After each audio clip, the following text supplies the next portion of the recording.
Today, a Vermont community is reconnecting to celebrate the reopening of a bridge that has been closed for years. Kat Viglienzoni joins us this morning with an update on the Brookfield Floating Bridge project. Good morning, Kat.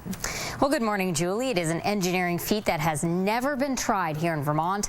How to make a floating bridge that will also stand the test of time. The Brookfield Floating Bridge has come a long way since someone lashed a bunch of logs together across Sunset Lake nearly 100 years ago. It was originally built in 1820, and it's been rebuilt. This is the 8th time. VTrans project manager Jennifer Fitch hopes 8th time's the charm. The bridge has been closed since 2008, cutting off the two sides of town.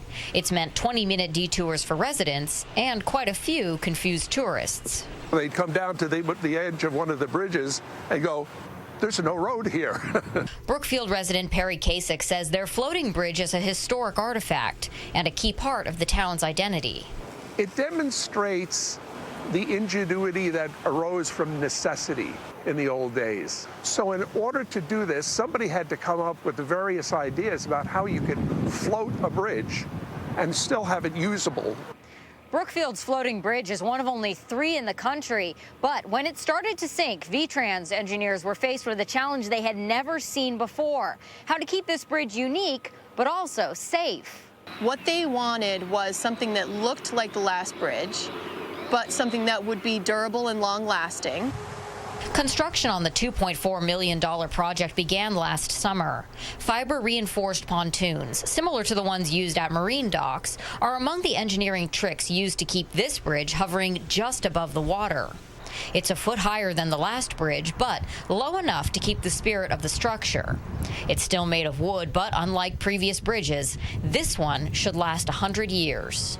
For me, this is a once-in-a-lifetime project. I mean, I'll never have a project like this again.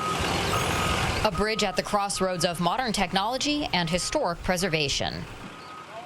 There's a whole weekend of bridge-related celebrations planned for Brookfield. Today, of course, the big day starting at 11 with food, music, history displays, art projects for the kids, and farm tours.